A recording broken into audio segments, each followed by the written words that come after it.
Adopted children. What was it like meeting your birth parents? When I was 6 years old, my dad Mark told me my real parents didn't want me. He said they were drug addicts who gave me up because they couldn't handle having a kid. For 14 years, I believed him. I was grateful to Mark for saving me, but I was also angry at two people I'd never met. Growing up, Mark would get really uncomfortable whenever I asked about my birth parents. He'd change the subject or say things like, "You're better off not knowing them," or "Some doors are better left closed." I figured he was protecting me from something terrible. Last year, when I was 20, Mark and I were moving to a new house. I was cleaning out the garage when I found this old shoebox buried behind some paint cans. It was covered in dust like it had been there forever.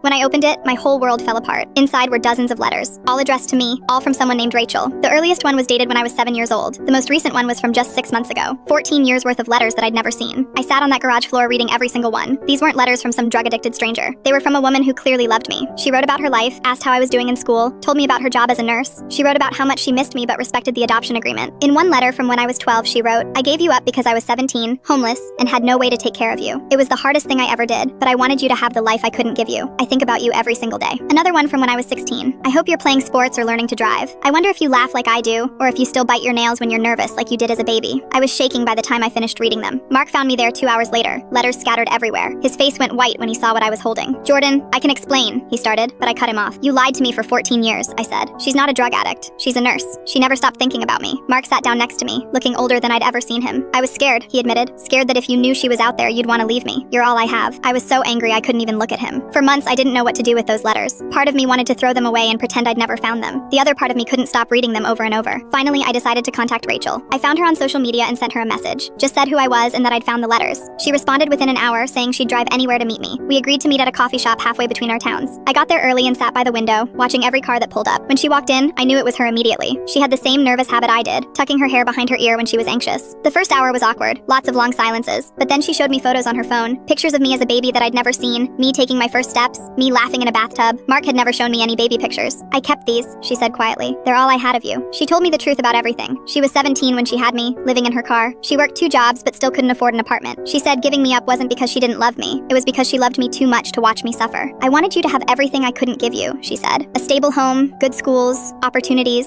Mark could provide those things. Over the next few months, we started meeting regularly. Coffee once a week, then dinners. She wasn't trying to replace Mark as my parent. She just wanted to know me. And slowly, I started understanding both of them better.